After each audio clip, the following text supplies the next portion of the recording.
ये वीडियो बहुत इंपॉर्टेंट है। बात सिर्फ यही खत्म नहीं होती है। एडवांस क्लियर करने के लिए कितने मार्क्स चाहिए होते हैं, मिनिमम कितना मार्क्स टारगेट करके 2026 में अपने को चलना चाहिए, हमारा गोल फिक्स होना चाहिए। So, hello everybody, welcome back to STBZ and this is Sandeep Bhaiya from IIT Guwahati. And guys, ये वीडियो आप लोगों के लिए बहुत ही ज्यादा इंपॉर्टेंट है। मैं हर बच्चे को रिकमेंड करूंगा, जो बच्चा IIT की तैयारी कर रहा है इस वीडियो को जरूर देखें। इनफैक्ट आप इसके पीडीएफ को सेव करके रख लेना, वीडियो भी सेव करके रख लेना, क्योंकि आपकी प्रिपरेशन में बहुत ही ज्यादा हेल्प करने वाली है। क्योंकि गाइज हमेशा हम जिस भी काम को कर रहे हो ना, हमारा गोल फिक्स होना चाहिए, हमारा टारगेट फिक्स होना चाहिए। अभी कहना बहुत आसान है कि हाँ भाई IIT हमारा एम है, IIT हमारा टारगेट है और फिक्स है, लेकिन बात सिर्फ यही खत्म नहीं होती है। आपको ये टू जेड सब पता होना चाहिए कि भैया एडवांस क्लियर करने के लिए कितने मार्क्स चाहिए होते हैं, और अगर कंप्यूटर साइंस में एडमिशन लेना है, सीएसई एलाइड ब्रांचेस में एडमिशन लेना है, तो जो हमारी ओल्ड जनरेशन की आईआईटीज हैं उनके लिए कितने मार्क्स लेके आने होते हैं। अगर उतना नहीं आ पा रहा है तो सेकंड जनरेशन के लिए कितने मार्क्स चाहिए होते हैं, और न्यू जनरेशन की आईआईटीज के लिए कितने मार्क्स लेके आने होते हैं। इनफैक्ट आपको ये भी जानना चाहिए कि भैया जस्ट अगर एंट्री मारना हो, जो थोड़े से जिनकी प्रिपरेशन बहुत अच्छी नहीं है, उनको टेंशन होता है कि भैया मेरी आईआईटी में एंट्री होगी कि नहीं होगी, तो अगर मेरे को एंट्री मारना हो आईआईटीज में, न्यू जनरेशन में, सेकंड जनरेशन में या फिर ओल्ड जनरेशन में, तो कितना मार्क्स मिनिमम मैं एम करके चलूं। क्योंकि अगर मार्क्स नहीं जानोगे, अगर अपने टारगेट ही तुम्हें नहीं पता होगा कि तुम्हारा लक्ष्य यहां से कितने डिस्टेंस पर है और हवा किस डायरेक्शन में चल रही है, तो सूट क्या खाक करोगे, कैसे स्नाइपर बनोगे तुम। तो हमें हमारा एम एकदम क्लियर पता होना चाहिए कि भाई हमारा टारगेट कितने डिस्टेंस पर है, एटलीस्ट कितना मीटर चल के जाना पड़ेगा। तो चलो हम आज के वीडियो में बहुत ही डिटेल में डिस्कस करने वाले हैं कि आईआईटी को क्रैक करने के लिए मिनिमम कितने मार्क्स की आवश्यकता है, और हर एक वे में हम बात करेंगे। नॉट ओनली कि एडवांस क्लियर करने के लिए क्या चाहिए, हम ये भी बात करेंगे कि एक अच्छे कॉलेज में जाने के लिए, एक अच्छे ब्रांच को लेने के लिए मिनिमम कितना मार्क्स टारगेट करके 2026 में अपने को चलना चाहिए। तो भाई दिल थाम के बैठो, ये भी तो बहुत इंपॉर्टेंट है और आई होप कि तुम समझोगे। और वैसे भी इस वीडियो को बनाने के लिए भाई काफी एफर्ट लगा है। तो गाइस ये पीछे आपके पीछे जो है पिछले 5 साल का डेटा है, जिसमें मैंने ये बताने की कोशिश की है कि भाई किस रैंक पर लगभग क्या मार्क्स रहा। और जो हम बात करने वाले हैं, पहली बात इस 5 साल के डेटा को थोड़ा ध्यान में रखो। ये बात एकदम फिक्स बोल देना कि नहीं इस बार कट ऑफ इतनी जाएगी, बिल्कुल गलत बात है। देखो कट ऑफ क्या जाएगी, जेईई एडवांस को क्रैक करने के लिए मैं 2 तरीके की बातें करूंगा। एक देखो, अगर जेईई एडवांस के लिए मैं सेफ स्कोर 2026 की बात करूं, तो पहला हम इस पॉइंट पर बात करेंगे कि भाई कट ऑफ क्या रहने वाला है इस साल। जेईई एडवांस 2026 का कट ऑफ क्या रहने वाला है, पॉइंट नंबर 1। और अगर तुम खींच खांच के जेईई एडवांस का कट ऑफ पार भी कर जाते हो, जेईई एडवांस क्लियर भी कर लेते हो, तो उसका मतलब ये नहीं है कि आपको आईआईटी में पक्का एडमिशन मिल ही जाएगा। नहीं, ये बिल्कुल गलत बात है। अगर आप खींच खांच के इस साल जेईई एडवांस का कट ऑफ क्लियर कर भी लेते हो, तो भी बहुत लोग ऐसे होंगे जिनका आईआईटी में एडमिशन नहीं होगा। तो सर आईआईटी में एडमिशन होगा किस बेसिस पर? तो आईआईटी में एडमिशन होगा आपके रैंक के बेसिस पर। कई बार ऐसा होता है कि बच्चा जेईई एडवांस क्लियर तो कर लेता है, लेकिन उसको आईआईटी में एडमिशन नहीं मिल पाता है, क्योंकि 18,000 रैंक के बाद आईआईटी में एडमिशन नहीं मिलता है। जो पिछले 2-3 सालों का मैंने कट ऑफ एनालाइज किया, वो आगे अपन जोसा की काउंसलिंग में वो सब जानेंगे कि किस रैंक तक होता है। तो भैया एडमिशन अगर लेना हो आईआईटी में, तो फिर कितना मार्क्स लेके आना होगा? क्योंकि अगर हम कट ऑफ क्लियर भी कर लेते हैं तो गारंटी तो है नहीं कि आईआईटी में एडमिशन होगा। तो कितने मार्क्स पर गारंटी है कि आईआईटी में एडमिशन होगा? तो इसको मैंने 2-3 पार्ट में तोड़ रखा है। पहला, अगर सीएसई फैमिली में जाना हो तो एटलीस्ट कितने मार्क्स चाहिए होंगे। और अगर सीएसई फैमिली के अलावा हमें बस ये पता करना है कि भैया लास्ट मार्क्स बता दो जिस पर पिछले 2-3 सालों में जिस मार्क्स से ज्यादा मार्क्स लाने पर एडमिशन हुआ है, तो उससे भी हमारा काम चल जाएगा। क्योंकि इतना बढ़िया मेहनत तो है ही नहीं कि हमें सीएसई मिले, तो हम इस पर भी बात करेंगे। लेकिन पहले तुम्हें 5 साल का डेटा देखो, मैं एग्जैक्ट फिगर बताऊं उससे पहले तुम्हें 5 साल का डेटा देखो। जब तुम ये डेटा देखोगे तो एक चीज तुम्हें क्लियर हो रही होगी, ये लास्ट वाला जो मार्क्स देख रहे हो ना, ये कट ऑफ मार्क्स है। पिछले 5 साल का कट ऑफ मार्क्स है। 2025 जो अभी रिसेंटली जेईई एडवांस हुआ था, इसमें 74 नंबर कट ऑफ था, और 2024 में 109 नंबर था, और 2022 में 55 नंबर था। अब तुम सोचोगे भैया ये तो बहुत ज्यादा वेरिएशन है, 2022 से 2024 में सीधे 2x का जंप हुआ है। तो यस, ऐसा बिल्कुल पॉसिबल हो सकता है। लेकिन ज्यादातर केसों में जो मैंने महसूस किया कि पिछले 5 साल का डेटा तुम यहां पर देख भी पा रहे होगे कि 100 नंबर से ज्यादा कट ऑफ गया ही नहीं है, with in 100 he cut off रहता था। लेकिन ये 2022 में 109 नंबर जेईई एडवांस का कट ऑफ था, 109 कट ऑफ गया था। इसके पीछे का रीजन क्या था? इसके पीछे का एक रीजन है, और तुम्हें समझ में भी आ रहा होगा। जो पेपर देख रहे होंगे, देखो अगर पेपर बहुत आसान हो जाएगा तो कट ऑफ हाई हो जाएगा। और उस टाइम पर टॉपर भी कितना 355 नंबर लेके आया था। 360 में से टोटल 355 नंबर लेके आया था। मतलब तुम सोचो, पेपर आसान होने का मतलब साफ है कट ऑफ हाई जाना। वही 2024 में टॉपर से 2022 में सिर्फ 314 नंबर लेकर आ पाया था, और इस टाइम पर पेपर काफी डिफिकल्ट बना था और कट ऑफ भी मात्र 55 ही गया था। तो अगर पेपर जेईई एडवांस के पैटर्न से काफी ज्यादा इजी हो जाए तो कट ऑफ काफी हाई जा सकती है। और अगर पेपर जो है मतलब जो हर साल का एक स्टैंडर्ड रहता है उससे काफी ज्यादा टफ हो जाए तो ये जो कट ऑफ है और भी ज्यादा नीचे आ सकती है। अब हम एक एवरेज लेकर चलेंगे, जो जेईई एडवांस का यूजुअल पैटर्न है उसके हिसाब से एक अपन एवरेज लेके चलेंगे कि भैया एवरेज क्या कट ऑफ हो सकती है और कौन से कॉलेज में जाने के लिए एटलीस्ट कितना स्कोर करना पड़ेगा। अब देखो यार, सिंपल हम लोग जो प्रेडिक्ट करके चलते हैं, अगर कोई बच्चा जब जेईई एडवांस का एग्जाम देके आता है 2024 वाले ये कुछ छोड़ देना, अगर वो बोलता था कि भैया मेरे 100 नंबर 100 से 110 तक बन रहे हैं, तो एक अंदर से फीलिंग आने लगती थी कि हाँ इस साल ये आईआईटी में जाने वाला है। हो सकता है कि आईआईटी में अगर इसको अच्छा ब्रांच ना भी मिले तो हो सकता है शायद एनआईटी में जाए, पर इसके हाथ में आईआईटी इस साल जरूर रहेगी अगर 100-110 नंबर से ज्यादा आ रहे हैं तो। और अगर मैं सेफ स्कोर की बात करूं तो ये जो तुम देख रहे हो उससे एक मोटा मोटी आइडिया अपन लगा के चलते हैं जनरल के लिए कि अपन लगभग 100 मार्क्स का एटलीस्ट टारगेट लेके चलते हैं कि अगर आपके 100 मार्क्स के प्लस आ रहे हैं तो आप आराम से एज ए जनरल कैंडिडेट जो है जेईई एडवांस क्वालिफाई करने वाले हो। लेकिन ऑल्दो ये इस बात पर डिपेंड करेगा कि पेपर कैसा गया, और जब पेपर एक बार तुम जेईई एडवांस देकर आओगे तब हम इस पर फिर बात करेंगे। लेकिन जेईई एडवांस का कट ऑफ क्या जा सकता है, क्या जाने वाला है, थोड़ा इस पर चर्चा करते हैं। ये देखो, ये 2024 का ये पिछले कुछ सालों का कट ऑफ था। जेईई एडवांस का कट ऑफ जो है सिर्फ ओवरऑल कट ऑफ पे, ओवरऑल मार्क्स पे तुम्हारे डिपेंड नहीं करता है, ये दो बातों पर डिपेंड करता है। जेईई एडवांस क्वालिफाई करने के लिए दो चीज तुम्हें क्वालिफाई करनी पड़ती है। एक तो जो ओवरऑल कट ऑफ है, ओवरऑल कट ऑफ मार्क्स है, लाइक पिछले तीनों सब्जेक्ट को मिला के 2025 में 74 मार्क्स थे, 360 में से जो लोग 74 मार्क्स से ज्यादा लेकर आए थे उन्होंने एग्जाम क्वालिफाई किया था। लेकिन सिर्फ 74 मार्क्स ज्यादा 74 मार्क्स से ज्यादा लेकर आने पर ही काम नहीं होगा, आपको हर एक सब्जेक्ट का इंडिविजुअल भी आपको क्या करना पड़ेगा, एटलीस्ट अचीव करना पड़ेगा। जैसे फॉर एग्जांपल अगर मान लेते हैं अगर मैं 25 में एग्जाम दिया और मेरे 78 नंबर आ गए तो मैं तो जेईई एडवांस का कट ऑफ क्लियर कर चुका हूं, तो टेक्निकली मैं जेईई एडवांस क्वालिफाइड कैंडिडेट हूं। लेकिन अगर मेरा किसी सब्जेक्ट में 5 नंबर ही रह गया तो अभी मैं जेईई एडवांस क्वालिफाइड नहीं माना जाऊंगा, मेरी रैंक नहीं आएगी, मैं डिस्क्वालीफाई कर दिया जाऊंगा। तो जेईई एडवांस क्वालिफाई करने के लिए दोनों चीजें जरूरी है कि पहला ये तो आप ओवरऑल कट ऑफ क्लियर करेंगे और सब्जेक्ट वाइज भी कट ऑफ क्लियर करेंगे। अब मैं पिछले 4 सालों का आपको डेटा दिखा रहा हूं, जनरल का ओवरऑल मार्क्स कितना था और सब्जेक्ट वाइज मार्क्स कितना था, ईडब्ल्यूएस का ओवरऑल मार्क्स कितना है और सब्जेक्ट वाइज मार्क्स कितना है, एससी एसटी का ओवरऑल मार्क्स कितना है, और एससी एसटी और पीडब्ल्यूडी का जो कट ऑफ होता है जनरली एक ही जैसा होता है, तो आप एससी एसटी वाले भी यहां देख सकते हो। और एक और कट ऑफ आती है जिसको हम बोलते हैं प्रेप कोर्स, प्रिपरेटरी कोर्सेज। अब प्रिपरेटरी कोर्सेज में क्या होता है इस पर मैं कभी वीडियो बना के आपको बताऊंगा, अगर कोई प्रेप वाला हो। ये जनरली प्रेप रैंक जो आती है एससी एसटी और पीडब्ल्यूडी कैंडिडेट्स के लिए ही आती है, तो उनके लिए भी है कि भाई 2025 में क्या था कि 18 नंबर लेके आने थे ओवरऑल कट ऑफ को क्लियर करने के लिए, और सब्जेक्ट वाइज एक नंबर भी अगर उनका था तो उनका प्रेप रैंक आया हुआ था। तो ये पिछले 4-5 सालों का जो है कट ऑफ आपके सामने क्लियर दिखा होगा। अगर मैं परसेंटेज पॉइंट ऑफ व्यू से बात करूं तो 360 में से लास्ट ईयर जिन बच्चों ने 5.83% लेकर आया था ओवरऑल, उनको जेईई एडवांस के लिए क्वालिफाई किया गया था। टोटल 14-14.5 लाख बच्चों में से 2.5 लाख लोगों ने जेईई मेन क्वालिफाई किया था, और उन 2.5 लाख में से 54,000 के आसपास लोगों ने जेईई एडवांस क्वालिफाई किया था। और जेईई एडवांस एक ऐसा एग्जाम है, मतलब इंडिया का सबसे टफेस्ट एग्जाम है। अगर तुम यूजी एडमिशन लेवल की बात करो तो इससे टफेस्ट लेवल का एग्जाम एग्जिस्ट ही नहीं करता है इंडिया में। और जेईई एडवांस में बैठना, जेईई एडवांस क्वालिफाई करना अपने आप में एक ऑनर की बात है। इनफैक्ट जेईई एडवांस जैसे फाइट में भी बैठना, जीत रहे हो या नहीं जीत रहे हो ये तो बात की बात है, अगर आप उस फाइट में भी बैठे हो तो ये भी आपके लिए एक गर्व की बात है कि एटलीस्ट हम उस लड़ाई का हिस्सा तो रहे। तो गाइस अगर मैं बात करूं ना तो आप यहां पर मिनिमम देख सकते हो, मिनिमम सब्जेक्ट वाइज मार्क्स देख सकते हो कि लास्ट ईयर हर एक सब्जेक्ट में 5.83% से ज्यादा मार्क्स लेकर आने थे। और अगर टोटल में marks, total cut off marks की बात करूं तो लास्ट ईयर 20.56% से ज्यादा मार्क्स लेकर आने थे। मतलब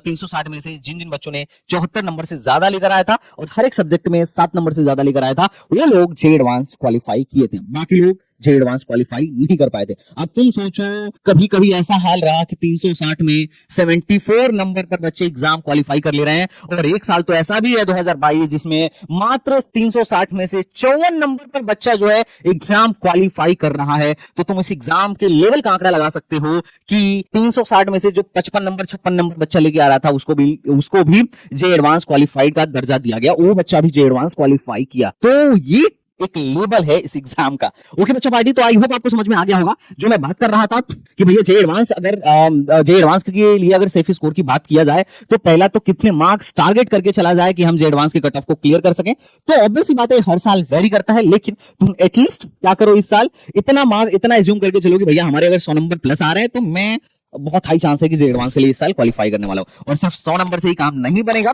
हम एटलीस्ट ये भी मान के चलते हैं कि भाई हमें सब्जेक्ट वाइज भी मार्क्स क्या करने पड़ेंगे, at least subject wise marks, subject wise cut off भी अपने को क्या करने पड़ेंगे, क्लियर करने पड़ेंगे। और अब तक सब्जेक्ट वाइज कट ऑफ जो हाईएस्ट गया है वो कितना गया है, 10 मार्क्स हाईएस्ट अब तक गया है 2024 में, वो सब्जेक्ट वाइज जो था पिछले 5 साल में सबसे ज्यादा था। अब बात करते हैं कि चलो ठीक है यार, कट ऑफ क्लियर करने के लिए तो अपने को पता चल गया कि कितने मार्क्स लेकर आने पड़ेंगे, लेकिन सिर्फ इतने मार्क्स लेकर आने से क्या आईआईटी में एडमिशन हो जाएगा?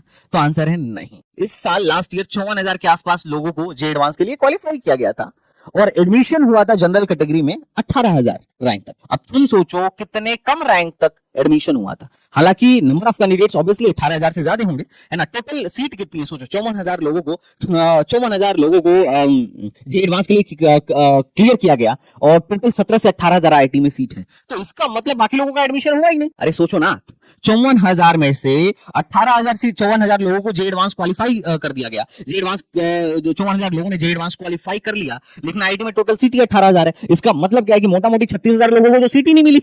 अरे एक मैं बात बोल रहा हूं, तो बाकी ऑब्वियस सी बात है कि सिर्फ और सिर्फ ये कट ऑफ क्लियर करने से तो आईआईटी में एडमिशन होने वाला नहीं है। तो आईआईटी में एडमिशन होने के लिए कितने मार्क्स लेकर आने पड़ेंगे, तो आओ उस पर बात करते हैं। तो उस पर भी मैं दो चीजों पर बात करने वाला हूं कि भैया सीएससी अगर लेना हो, कंप्यूटर साइंस या सीएससी एलाइड फैमिली अगर लेनी हो आईआईटी में, तो कितने मार्क्स लेकर आने पड़ेंगे, क्योंकि अल्टीमेटली इसी का बोलबाला है। और दूसरा, भैया हम तो हम जो है इस कैटेगरी में आते ही नहीं है। हमको बस ये बता दो कि अगर आईआईटीएम का टैग लेना हो, आईआईटी में जस्ट एंट्री मारनी हो, तो कितने मार्क्स लेकर आने पड़ेंगे। तो चलो हम थोड़ा सा उसके बारे में भी चर्चा कर लेते हैं। अब थोड़ा सा मैं कंप्यूटर साइंस पे इतना फोर्स क्यों कर रहा हूँ, ये तुम्हारे मन में बना हुआ कि यार एक कंप्यूटर बंदा कर रहा है, भाई सिविल भी तो बता सकते थे, केमिकल भी बता सकते थे, इलेक्ट्रॉनिक्स भी बता सकते थे। तो चलो थोड़ा एक डेटा देखते हैं। ये आईटी कानपुर का आरटीआई डेटा है और ब्रांच वाइज अगर तुम एक चीज उठाओ ना, तुम्हें यहां से एकदम क्लियर हो जाएगा कि कंप्यूटर साइंस एंड इंजीनियरिंग का इतना ज्यादा क्रेज बच्चों में क्यों है। हर बच्चा क्यों चाह रहा है जो आईटी की तैयारी कर रहा है कि मेरे को कंप्यूटर साइंस एंड इंजीनियरिंग ही मिल जाए। कंप्यूटर साइंस एंड इंजीनियरिंग में 121 बच्चे रजिस्टर किए थे जो प्लेसमेंट लेना चाहते थे, और उसमें से पूरे 116 लोगों का प्लेसमेंट हो गया, 95.9% प्लेसमेंट। और अगर एवरेज सैलरी की बात करो ना, एवरेज पैकेज की बात करो तो 52.8, 52 से 53 लाख पर इनम यहाँ पर एवरेज सैलरी थी, और मीडियन सैलरी जो थी 40 लाख से ज्यादा की थी। अभी 40-50 लाख एवरेज और मीडियन सैलरी, समझ रहे हो या मतलब। अब तुम सोचो इसके अलावा कोई ऐसी ब्रांच नहीं है जो 30 का भी एवरेज सैलरी या मीडियम सैलरी दे रहा हूं, तुम उठा के देख लो। अरे इसके आसपास कोई भी ऐसी ब्रांच तुम बताओ जिसका परसेंटेज प्लेसमेंट 90 भी क्रॉस किया हो और एवरेज पैकेज या मीडियम पैकेज जो हो 30 को भी क्रॉस कराओ। अरे एवरेज पैकेज 50-52 तो बहुत दूर की बात है, तुम 30 भी दिखाओ। एक है इलेक्ट्रिकल जो इसके 30 के आसपास, मतलब 30 के आसपास तुम्हें भटकता हुआ नजर आएगा। तो ये डिफरेंस तुम्हें क्लियर दिख रहा होगा, और यही रीजन है कि बच्चे जो हैं इतना ज्यादा पागल हैं कंप्यूटर साइंस को लेकर। इनफैक्ट अगर मैं हकीकत बताऊं ना, जैसे मैं आईआईटी गुवाहाटी में हूं, यहां पे देखता हूं कि यहां पर केमिकल वाला बच्चा, सिविल वाला बच्चा, मतलब कोई ब्रांच का बच्चा भी क्या कर रहा है, कोडिंग कर रहा है। वो लोग भी क्या कर रहे हैं, लगे पड़े हैं किसके लिए, आईटी सेक्टर के लिए, क्योंकि वहां पर इनिशियल लेवल पर पैकेजेस ऑफर होते हैं वो काफी ज्यादा अच्छे होते हैं। और ऑब्वियसली बात है, अब एक बच्चा केमिकल की ट्रेनिंग ले रहा है और प्लेसमेंट किधर ढूंढ रहा है, आईटी सेक्टर में, तो बच्चा क्यों ना चाहेगा कि यार सीधे कंप्यूटर में ही एडमिशन हो जाए। भाई केमिकल में भी जाके जब कोडिंग ही करना है मैक्सिमम लोगों को, तो सीधे कंप्यूटर साइंस एंड इंजीनियरिंग में एडमिशन ले लेते हैं, वहीं से जाके कोडिंग करेंगे और डायरेक्ट जाएंगे टॉप नॉच कंपनीज में। बात समझ में आ रही है। इनफैक्ट सिर्फ आईआईटी कानपुर का ही नहीं, हमारे कॉलेज का भी अगर तुम डेटा देखो ना, ये देखो कंप्यूटर साइंस एंड इंजीनियरिंग, इसमें भी अगर तुम देखोगे तो यहां पर तुम्हें दिखेगा कि हमारे यहाँ जो मिनिमम सैलरी ऑफर हुई थी 7.5 लाख का, जो मैक्सिमम सैलरी ऑफर हुई थी 2 करोड़ की, और मीडियम सैलरी 34 लाख और एवरेज सैलरी लगभग 40 लाख के आसपास की थी। अभी 40 लाख के आसपास की जो एवरेज सैलरी तुम देख रहे हो ना, बहुत सारे कॉलेजों का ये हाईएस्ट पैकेज होता है। उसके अलावा अगर सेकंड हाईएस्ट देखोगे तो किसका है, मैथमेटिक्स एंड कंप्यूटिंग का है, 26 लाख और 34 लाख, बहुत बढ़िया। उसके बाद अगर किसी की हाईएस्ट सैलरी है तो इलेक्ट्रॉनिक्स की है। बाकी किसी ने भी किसी का भी एवरेज पैकेज, डिजाइन हटा दो, बीटेक का कोर्स नहीं है, कोई भी 20 लाख क्रॉस नहीं किया है। बात समझ में आ रहा है क्या? बात समझ में आ रहा है क्या? सर्किटल ब्रांच के अलावा कोर ब्रांच में 20 लाख का भी एवरेज पैकेज नहीं है। और यही रीजन है कि इतना ज्यादा क्रेज है आईटी सेक्टर में जाने का, कंप्यूटर साइंस जैसे ब्रांच को चूज करने का। तो चलो फिर देखते हैं कि भैया अगर हमको, बात तो सही है, बरोबर बहुत बढ़िया दिखाया, 50 लाख, 40 लाख, 52 लाख का एवरेज पैकेज। अरे तुम ये बताओ जाने के लिए इधर मार्क्स कितना लेकर आना पड़ेगा। तो चलो इस पर थोड़ा सा चर्चा करते हैं। बात करते हैं सीएससी का और सीएससी एलाइड ब्रांचेस का। सबसे पहले हम बात करते हैं ओल्ड आईआईटीज का, और ये ओल्ड में 7 आईआईटीज हैं और 7 की 7 यूनिक है। और सातों की सातों की अपनी एक अलग स्पेशलिटी है। जैसे सबसे पहले नंबर पर आता है आईआईटी बॉम्बे, जिसकी क्लोजिंग रैंक थी 66 कंप्यूटर साइंस की, लास्ट राउंड की बता रहा हूं। और पहले राउंड की क्लोजिंग रैंक थी, लास्ट राउंड जो जोसा के लास्ट राउंड की क्लोजिंग रैंक होती है आईआईटी बॉम्बे में, कोई सीटी नहीं छोड़ता है ना। तो आईआईटी बॉम्बे की जो क्लोजिंग रैंक थी वो थी 66 और प्लेसमेंट के लिए मतलब सबसे ज्यादा टॉप नॉच प्लेसमेंट के लिए जाने जाने वाला जो आईआईटी है that is IIT Bombay. IIT Bombay के बाद जो बच्चा जाता है आईआईटी दिल्ली में जाता है। और आईआईटी दिल्ली की भी एक खासियत है, सबसे ज्यादा पिछले कुछ सालों में सबसे ज्यादा एंटरप्रेन्योर्स जो हैं आईआईटी बॉम्बे से निकले हैं। उसके बाद अपना तीसरे नंबर पर लोग चूज करते हैं आईआईटी मद्रास, कट ऑफ में तुम देख रहे होगे। और आईआईटी मद्रास की भी एक अपनी स्पेशलिटी है। देखो प्लेसमेंट तो इन सबका बढ़िया है, लेकिन ये रिसर्च के लिए बहुत टॉप नॉच आईआईटी है और रिसर्च में अभी भी ये नंबर 1 पर है, नैयारख में भी सबसे टॉप पर है। चौथा है अपना आईआईटी कानपुर। देखो आईआईटी कानपुर का कैंपस काफी बड़ा है और प्लेसमेंट के लिए काफी मतलब काफी दमदार आईआईटी है भी। और छठवा पे खड़गपुर, भाई ये तो तुम जानते ही होगे खड़गपुर। अगर मैं आईआईटी खड़गपुर की बात करूं तो ये इंडिया का पहला आईआईटी है, सबसे पहला आईआईटी जो बतौर आईआईटी एस्टैब्लिश किया गया वो आईआईटी खड़गपुर था और टोटल 2500 से ज्यादा एकड़ का इसका कैंपस है। और छठे नंबर पर आता है आईआईटी रुड़की। और आईआईटी रुड़की जो है ये इंडिया का सबसे पुराना engineering college, I think Thomson engineering college civil के लिए बनाया गया था अंग्रेजों के जमाने में, 1800 से 1900 के बीच में इस इंस्टीट्यूट को बनाया गया था। ये सबसे पुराना इंजीनियरिंग कॉलेज है और बाद में इसको 2001 के आसपास इसको आईआईटी घोषित कर दिया गया। और नेक्स्ट नंबर पर आता है हमारा आईआईटी गुवाहाटी, जो सबसे ब्यूटीफुल आईआईटी है। इसका कैंपस इन सारे आईआईटी में सबसे ज्यादा ब्यूटीफुल है। ओके बच्चों, तो अगर मैं बात करूं, अगर आईआईटी बॉम्बे में किसी को कंप्यूटर साइंस लेना हो तो भाई सीधी सीधी बात है 360 में से 300 के नीचे तो काम ही नहीं बनने वाला है। इनफैक्ट 300 पे भी काम बने इसकी कोई गारंटी नहीं है। 300 प्लस नंबर इजीली एटलीस्ट आपको लेकर आना पड़ेगा। अगर किसी को दिल्ली, मद्रास और कानपुर में जाना हो तो मिनिमम सीएससी और एलाइड ब्रांच के लिए 250 से ज्यादा नंबर तो लेके आने ही पड़ेंगे। 250 से नीचे पे तो काम बनना मुश्किल है। अपने माइंड में एकदम फिट रखो कि एटलीस्ट 250 प्लस तो लेके आने ही पड़ेंगे। हालांकि मैं फिर बोल रहा हूँ पेपर के लेवल पे डिपेंड करता है। अगर पेपर बहुत टफ आ गया तो हो सकता है इससे नीचे में भी काम बन जाए। पेपर बहुत आसान आ गया तो हो सकता है कि इससे ऊपर भी बहुत बहुत दूर दूर तक ना मिले। लेकिन अगर पेपर का जो एक पैटर्न है एज यूजुअल रहा तो लगभग 250 प्लस 250-300 के बीच में भी अगर तुम्हारे मार्क्स आ रहे हैं तो कहीं ना कहीं सीएससी या एलाइड ब्रांचेज में एडमिशन मिलने की पॉसिबिलिटी काफी है। यहाँ पे तुम कट ऑफ देखते चलना जिससे तुम्हें क्लियर रहता रहेगा कौन से ब्रांच में सीएससी और लास्ट ब्रांच जो था एमएनसी उसको मैंने ले लिया है। इसके अलावा अगर मैं खड़गपुर और रूड़की की बात करूं तो अगर तुम्हारे मार्क्स 250 से थोड़े कम भी हैं तो भी सीएससी या सीएससी एलाइड ब्रांचेज में एडमिशन मिलने की पॉसिबिलिटी है। तो 30 प्लस भी अगर आपके मार्क्स इस साल जे एडवांस में आते हैं, वो पेपर के टफनेस और इजी वाली बात को ध्यान में रखना। इनफैक्ट इसके अलावा एक और फैक्टर है कि भाई नंबर ऑफ कैंडिडेट्स इस साल के कैसे हैं। बहुत भोदे कैंडिडेट्स हुए तो कट ऑफ डाउन चली जाएगी, बहुत तगड़े कैंडिडेट्स हुए तो कट ऑफ काफी हाई चली जाएगी। तो लगभग अगर आपके 230 मार्क्स से ज्यादा हैं तो भी हाई पॉसिबिलिटी है कि आपको एडमिशन मिल जाए। अब बात करें अगर उसके बाद की आईआईटी, अगर बात करूं मैं नीचे के दो आईआईटीज की कि भैया अगर सीएससी विद अलाइड ब्रांचेस भी चाहिए हो तो लगभग कितने मार्क्स पर मिल जाएगा। तो अपने को मोटा मोटी ये मान लो कि अगर इनमें सीएससी और सीएससी एलाइड ब्रांचेस चाहिए हो तो कम से कम 220 से 230 नंबर प्लस भी आ रहे हो तो काम बन जाएगा।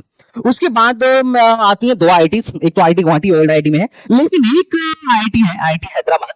ये तो खैर ओल्ड नहीं है, न्यू है, लेकिन नई रैंकिंग में इसने इस साल आईआईटी गुवाहाटी को पछाड़ दिया और इनफैक्ट जो बच्चों की चॉइस थी उसमें भी इसने पछाड़ दिया। तो यहाँ पर देखो आईआईटी गुवाहाटी में 792 रैंक पर कंप्यूटर साइंस की क्लोजिंग रैंक थी और आईआईटी हैदराबाद 673 रैंक पर ही बंद हो गया था। मतलब इससे पिछले साल तक लोग आईआईटी इससे पिछले साल तक आईआईटी गुवाहाटी की जो कट ऑफ है ना आईआईटी हैदराबाद से क्या होती थी, काफी तगड़ी जाती थी। एक डिफरेंस होता था, आईआईटी गुवाहाटी की सीट पहले बढ़ती थी फिर लोग आईआईटी हैदराबाद की सीट पर जाते थे। लेकिन इस साल ऐसा हुआ है कि लोग आईआईटी हैदराबाद मतलब एक पैरेलल में चल रही थी, आईआईटी हैदराबाद की सीट पहले भर गई और लास्ट सीट आईआईटी गुवाहाटी की हैदराबाद के भी बाद भरी। जबकि मतलब हैदराबाद काफी नया है, 2008 के मतलब सेकंड वेव वाली आईआईटी है, सेकंड जनरेशन 2008 के आसपास वाले में बनाई गई आईआईटी है। लेकिन फिर भी इसने काफी ज्यादा काफी तगड़ा ग्रोथ किया। एनआईआरएफ रैंकिंग में भी ये काफी ऊपर आ गई और गुवाहाटी तो अपना है ही, लेकिन अभी भी अगर कोई मुझसे पूछे तो मैं तो गुवाहाटी लेना चाहूंगा। हाँ, ये अलग बात है कि थोड़ा सा आपको ट्रबल हो सकता है ट्रांसपोर्ट वगैरह में या फिर बाहर थोड़ा सा ऐसा लगेगा कि थोड़ा मेन सिटी से दूर है, लेकिन हैदराबाद भी मेन सिटी से काफी दूर है, लगभग वहां से भी मेन सिटी सिटी 2-2.5 घंटे की ही है, लेकिन वही है सिटी के नाम से लोगों को थोड़ा हैदराबाद कूल लगता है, बट एनीवेज तो ये अगर आपको गुवाहाटी और हैदराबाद, क्योंकि अब कट ऑफ में वही डिफरेंस रहा नहीं, सीधी बात, कॉलेज में वही डिफरेंस है, कट ऑफ में डिफरेंस नहीं रहा, तो एक ही जैसा कट ऑफ जाने वाला है। तो अगर आपके 200 से 250 मार्क्स के बीच में आ रहे हैं तो आपको हैदराबाद और गुवाहाटी जैसे आईआईटीज में कंप्यूटर साइंस मिलने की बहुत हाई पॉसिबिलिटी है। और अगर आप चाहते हो कि नहीं भैया हैदराबाद तक भी मेरे को सीएससी लाइट ब्रांच में एडमिशन मिल जाए, तो देखो अगर तुम यहाँ पर देखोगे ना तो एमएनसी वगैरह में लगभग और कंप्यूटेशनल वगैरह में 1000 से लेकर 1800 रैंक तक एडमिशन हुआ है। तो अगर तुम किसी भी लाइट ब्रांच में जस्ट एंट्री मारना चाहते हो, तो अगर तुम्हारे मार्क्स 190 से लेके 225 के बीच में है तो भी काम बन जाएगा हैदराबाद तक में। ओके, उसके बाद बात करते हैं, तो ये सेकंड हैदराबाद और ये जो लिस्ट है सेकंड जनरेशन की आईआईटी की लिस्ट है, जिसमें हैदराबाद का तो तुमने कट ऑफ देख ही लिया कि ये गुवाहाटी के आसपास का कट ऑफ है, तो ये लगभग ओल्ड जनरेशन वाली एक आईआईटी जैसा कट ऑफ दे रहा है। लेकिन उसके नीचे की जो आईआईटीज हैं सेकंड जनरेशन की आईआईटी हैं, जिसमें से आईआईटी बेचोर आईएसएम धनबाद, इनका जनरेशन सेकंड नहीं है बहुत पुराने, लेकिन बाद में इनको आईआईटी में मिलाया गया। बाकी इंदौर, गांधीनगर, रोपड़, जोधपुर, मंडी, पटना और भुवनेश्वर, ये 10,000 वाली बनाई गई आईआईटी है, सेकंड जनरेशन की आईआईटी है। और अगर इसमें आपको एडमिशन चाहिए तो ये जो सेकंड जनरेशन की आईआईटीज हैं, अगर आपको इनमें एडमिशन चाहिए तो आप एज्यूम करके चलो कि अगर 160 से 200 नंबर के बीच में अगर आप हो तो कहीं ना कहीं भुवनेश्वर तक जाते जाते आपको कंप्यूटर साइंस जैसी ब्रांच में एडमिशन मिल जाएगा। अगर आप 160 से 200 पर हो, ऑब्वियसली 190 भी कट ऑफ जाएगा जो टॉप के हैं, क्योंकि यहां पर आप इनका रैंक देख सकते हो। ये इनकी स्टार्टिंग जो होती है इंदौर से, अगर अपन चेक करें तो इनकी स्टार्टिंग होती है 1700, मतलब इनकी सीएससी जो बंद हुई थी, इंदौर की जो सीएससी बंद हुई थी लास्ट राउंड में 1775 पर बंद हुई थी, और मंडी जो है लगभग एमएनसी उसने दिया था 4285 तक, और मंडी की कंप्यूटर साइंस जो है लगभग 3100 के आसपास गई थी। इनफैक्ट और भी इसके नीचे भी गया था। अगर तुम पटना और भुवनेश्वर का चेक करो तो पटना जो है 4000 रैंक तक, मतलब जो इंदौर है वो 1700 रैंक तक एडमिशन दिया था कंप्यूटर साइंस में, और जो भुवनेश्वर है वो लगभग 4100 रैंक तक दिया था एडमिशन कंप्यूटर साइंस में। तो कुल मिला जुला के अगर तुम बात करो तो आप अगर 160 से लेकर 200 मार्क्स के बीच में लेकर आ रहे हो तो कहीं ना कहीं चांस है कि सेकंड जनरेशन में आपको कंप्यूटर साइंस मिल जाएगा। और अगर आप एलाइड ब्रांच में एडमिशन चाह रहे हो कि भैया एआई भी मिल जाए या फिर अगर एमएनसी मैथमेटिक्स एंड कंप्यूटिंग भी मिला तो भी काम चला लूंगा, तो 150 से लेकर अगर 180 नंबर के बीच में है तो कहीं ना कहीं भुवनेश्वर तक में, पटना तक में आपका काम क्या होने वाला है, बन जाने वाला है। डिपेंड करेगा कि आप किस तरीके से काउंसलिंग कराने वाले हो। और काउंसलिंग के लिए एसटीबीजी चैनल भैया बेस्ट चैनल है। तुम्हें मान के रखना आज के टाइम में भी लोगों को जोसा में आईआईटीज का ऑर्डर भरना नहीं आता है कि क्या हमें लेना चाहिए, कौन सी ब्रांच लेना चाहिए। ओल्ड आईआईटी में कोर ब्रांच ले लें या लोअर ब्रांच ले लें या न्यू में हम कंप्यूटर साइंस लें, मतलब बहुत सारी चीजें हैं जिसको लेकर बच्चे हमेशा कंफ्यूज रहते हैं। पर तुम कंफ्यूज मत होना, कभी भी जरूरत पड़े तुम हमसे कंसल्ट करना। हमारे पास आईआईटी की पूरी टीम है जो तुम्हें ए टू जेड गाइड करेगी कि तुम्हें कौन सा ब्रांच लेना चाहिए, कौन सा कॉलेज लेना चाहिए, तुम्हारे रैंक पर क्या बढ़िया है। तो जब भी तुम चाहिए मेन का एग्जाम दो और तुम्हें डाउट हो कि भैया मेरे इतने मार्क्स आ रहे हैं, बताओ क्या मिल सकता है, तुरंत फोन लगाओ, टेंशन वाली बात नहीं। अपना ऐप है एसटीबीजी एकेडमी, तुम डाउनलोड करना, वहां पर कंसल्टेंसी प्रोग्राम भी होता है, तुम उसे ज्वाइन करना, तुम्हें पर्सनल डेडिकेटेड मेंटर भी मिलेगा and he will guide you. तो ये तो रहा सेकंड जनरेशन तक की आईआईटी। अगर थर्ड जनरेशन की आईआईटी की बात करूं, अगर किसी को कंप्यूटर साइंस चाहिए थर्ड जनरेशन की आईआईटी तक, तो इसमें है तिरुपति, गोवा, जम्मू, पालक्कड़, धारवाड़ और भिलाई, जिसमें अभी तक गोवा का कैंपस नहीं बना है। बाकी में कुछ का कैंपस बन गया है और कुछ का बन तो गया है लेकिन फुल्ली ऑपरेशनेबल नहीं है, कुछ पार्ट में कंस्ट्रक्शन अभी भी चल रहा है, और कुछ का कैंपस जैसे भिलाई वगैरह का कैंपस अभी भी एक्सपेंशन में लगा हुआ है। तो अगर किसी को यहां पर कंप्यूटर साइंस चाहिए तो देखो यहां धारवाड़ में लास्ट कंप्यूटर साइंस 72,000 रैंक पर मिला था, मतलब कि और भिलाई में लास्ट कंप्यूटर साइंस में एडमिशन हुआ था 73,000, जनरल कैटेगरी की बात कर रहा हूं, सॉरी 72 बोल रहा हूं, 7382 रैंक के बाद किसी भी आईआईटी में कोई कंप्यूटर साइंस नहीं मिला लास्ट ईयर। 2025 के डेटा के हिसाब से बता रहा हूं कि 7382 रैंक के बाद आईआईटी में कंप्यूटर साइंस मिला ही नहीं। और जो लास्ट कंप्यूटर एलाइड ब्रांच में एडमिशन हुआ था वो 8000 से पहले ही खत्म हो गया था, 7934 रैंक पर, मतलब 7934 रैंक पर बंद हो गया था। मतलब 8000 रैंक वाले को भी कंप्यूटर साइंस या उससे एलाइड ब्रांच नहीं मिला। और फैक्ट भी है, हर साल यही होता है कि 8000 से पहले ही पूरी की पूरी कंप्यूटर फैमिली क्या हो जाती है, बंद हो जाती है 2024 की तुलना में, जबकि 2025 में कट ऑफ लो रहा है क्योंकि जोसा में एक राउंड और बढ़ गया था, 5 के बजाय राउंड 6 हुआ था। तो 8000 के बाद तो तुम कंप्यूटर साइंस जैसी ब्रांच कभी एक्सपेक्ट ही मत करना। ये मेरा पर्सनल जो है एक एक्सपीरियंस रहा है, कभी कभार अगर हो जाए तो तुम्हारा लक, लेकिन 8000 के बाद तो तुम इस चीज की एक्सपेक्टेशन भी छोड़ देना। अगर तुम जनरल कैंडिडेट हो तो, अगर नारी हो, किसी और स्पेशल कैटेगरी से बिलोंग करते हो तो तुम्हारी बात अलग है, कभी तुम्हारे बारे में भी हम बात करेंगे। अगर भैया इधर कंप्यूटर साइंस चाहिए, ये थर्ड जनरेशन वाला भी मिल जाए तो काम चला लूंगा, लेकिन चाहिए कंप्यूटर साइंस, जो कितने मार्क्स लेकर आने पड़ेंगे। तो यार देखो, अगर तुम्हारे 130 से 140 मार्क्स से ज्यादा आ रहे हैं तो तुम चांस मानो कि यहां पर तुमको कंप्यूटर साइंस या ऐसे ब्रांचेस में एडमिशन मिल जाएगा। मतलब ओवरऑल तुम 360 में से ये मान के चलो कि अगर तुम 35% से लेके 36% तक मार्क्स एटलीस्ट अचीव कर पा रहे हो तो किसी ना किसी लास्ट तक जाते जाते कंप्यूटर साइंस आईआईटी में मिल सकता है। और अगर कंप्यूटर साइंस नहीं भी मिला तो अलाइड ब्रांच तो मिल ही जाएगा, और अगर उससे भी ज्यादा खराब माहौल रहा तो इसी तक तो पक्का मिल जाएगा, इस बात की गारंटी है। अगर तुम 35-40 मार्क्स लेकर आ जाते हो ओवरऑल 360 में से तो, लेकिन अगर तुम उससे भी कम लेकर आते हो तो चलो उस पर भी बात करते हैं। देखो अगर 20-22% ओवरऑल मतलब 360 में से अगर तुम 20-22% मार्क्स लेकर आए तो एटलीस्ट बहुत हाई चांस है कि तुम आईआईटी का कट ऑफ क्लियर कर लोगे, लेकिन उससे एडमिशन हो जाएगा बिल्कुल नहीं। एडमिशन के लिए कितना परसेंट एटलीस्ट लेके आना पड़ेगा ये तो हम यहाँ पे देखने वाले हैं। तो अगर बात करें कि भैया ठीक है यार मेरे इतने भी नहीं आ पा रहे हैं, 35-36% मार्क्स भी नहीं आ पा रहे हैं, लेकिन मैं आईआईटी में पढ़ना चाह रहा हूँ, किसी भी ब्रांच में एडमिशन मिल रहा है, तो बताओ लास्ट इस साल का जोसा के हिसाब से इस साल का क्या एडमिशन रहा है। तो ये है न्यू आईआईटीज में सबसे लास्ट एडमिशन हुआ था धारवाड़ में। यहाँ पर लाइफ साइंस का कोर्स चलता है बीएस और एमएच 5 साल का, जो 18,989 मतलब 20,000 के अंदर सब कुछ खत्म हो गया था। मतलब 19,000 के अंदर ही बोल दो, 20,000 भी बहुत दूर हो गया, तो 19,000 के अंदर सब कुछ खत्म हो गया था। 19,000 के बाहर जिनकी रैंक थी उनको आईआईटी नहीं मिला, जबकि आईआईटी के लिए टोटल मतलब जे एडवांस के लिए टोटल 54,000 से भी ज्यादा बच्चे क्वालिफाई किए गए थे जिन्होंने एडवांस क्वालिफाई किया था, और उसमें जो लास्ट एडमिशन हुआ था 18,979 रैंक पर हुआ था। तो आप यहाँ पर देख सकते हो। अब अगर बात की जाए कि भैया मुझे जस्ट एंट्री मरवा दो, किसी भी आईआईटी में कुछ भी मिल रहा है मैं जाने के लिए तैयार हूं, बट आईआईटीएन का टैग लगना चाहिए, तो देखो ऐसे केस में हम लोग जो एक्सपेक्ट करते थे कि अगर बच्चा 100 से लेके 110 नंबर तक लेके आता है, 100 से लेके 110 नंबर तक लेकर आता है, तो बहुत हाई चांस है कि उसका किसी ना किसी आईआईटी में एडमिशन हो जाए। चाहे ब्रांच जो भी मिले, नीचे वाली ब्रांचेस मिलेंगी ऑब्वियस सी बात है, या तो बीएसएमएस वाली ब्रांचेस मिलेंगी या फिर सिविल वगैरह जैसी ब्रांचेस मिलेंगी, वो भी नई वाली आईआईटीज के।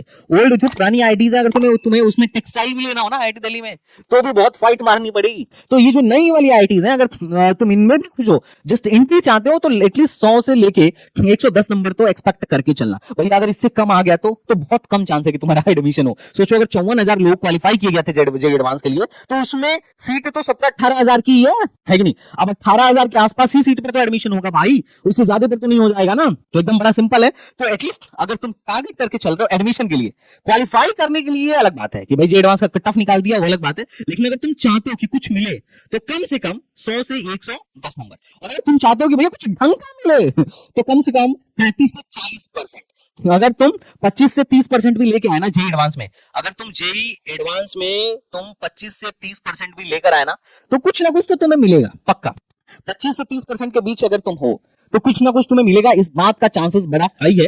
लेकिन अगर तुम 35 से 40 तक हो तो तुम्हें कुछ ना कुछ ढंग का मिलेगा, इस बात की भी बड़ा हाई पॉसिबिलिटी है। तो आई होप तुम्हें समझ में आ गया होगा और तुम्हें वीडियो बड़ा अच्छा लगा होगा। अगर अच्छा लगा हो तो नेक्स्ट किस टॉपिक पर वीडियो चाहते हो कमेंट बॉक्स में बता देना। बाकी देखो यार काफी ज्यादा रिसर्च करके मैंने वीडियो बनाई थी, एकदम कम टाइम में मैक्सिमम जितना समझा सकता था मैंने तुम्हें समझा दिया है। तो आई होप तुम्हें सब कुछ समझ में आ गया होगा। बाकी कभी भी डाउट हो, कभी भी कोई प्रॉब्लम हो, फिकर नॉट, तुम जेई की प्रिपरेशन में लगे रहो। जैसे ही रिजल्ट आए तुम मुझसे कंसल्ट करना। मैंने तुम लोगों के लिए एक व्हाट्सएप ग्रुप बना दिया है जिस पर मैं बहुत शानदार वीडियो डालता रहूंगा कि आईआईटी की तो बात हो गई, एनआईटी के लिए कितना लाना होगा, टॉप की ट्रिपल आईटी के लिए कितना लाना होगा, अगर किसी की हालत बड़ा खराब चल रही है तो उसके लिए क्या बैकअप प्लान है, मैं सब पर डिटेल में डिस्कशन करूंगा। और जब तक तुम्हारा एडमिशन नहीं हो जाएगा तुम्हारे संदीप भैया तुम्हारे साथ हमेशा है, इस बात की टेंशन मत लेना। फटाफट एक व्हाट्सएप चैनल मैंने बनाया है, उसे क्या कर लो ज्वाइन कर लो, और साथ ही साथ मैंने गूगल फॉर्म दे दिया है। अगर तुम्हारी कोई क्वेरी है तो गूगल फॉर्म भर दो, 36 से 72 घंटे के अंदर तुम्हारी क्वेरी पढ़ के मैं तुम्हें रिस्पॉन्स कर दूंगा। तो चलो चपाटी फिर मिलते हैं नेक्स्ट वीडियो में, तब तक के लिए बाय बाय टाटा एंड